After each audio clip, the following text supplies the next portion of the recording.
കൊന്നപ്പൂക്കൾ നിറഞ്ഞ വഴികൾ പുതിയൊരു വിഷുക്കാലത്തെ വരവേൽക്കുകയാണ്. ഇനി ദിവസങ്ങൾ മാത്രമാണ് ബാക്കിയുള്ളത്.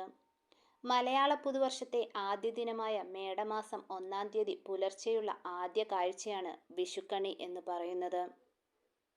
വിഷു ദിവസം ഉണരേണ്ട സമയം എപ്പോഴാണ്, എന്തൊക്കെ ശ്രദ്ധിക്കണം, വിഷുക്കണിയുടെ മുഹൂർത്തം എപ്പോൾ എന്നതിനെക്കുറിച്ചെല്ലാം പണ്ടുള്ളവർക്ക് കൃത്യമായ ധാരണയുണ്ടായിരുന്നു. പലർക്കും രാവിലെ ഏത് സമയത്താണ് വിഷുക്കണി കാണേണ്ടത് എന്നതിനെക്കുറിച്ച് കൃത്യമായി അറിയില്ല എന്നതാണ് യാഥാർത്ഥ്യം.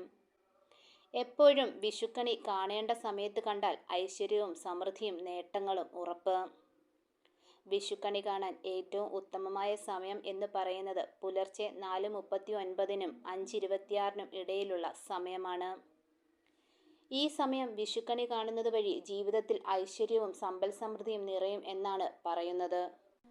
വിഷുക്കണി ദർശനത്തിന് സാധിക്കാത്തവർക്ക് സൂര്യൻ ഉദിച്ച് 2 നാഴിക കഴിയുന്നതിനുള്ളിൽ വിഷുക്കണി കാണുന്നത് ഉത്തമമാണ് എന്നാണ് വിശ്വാസം.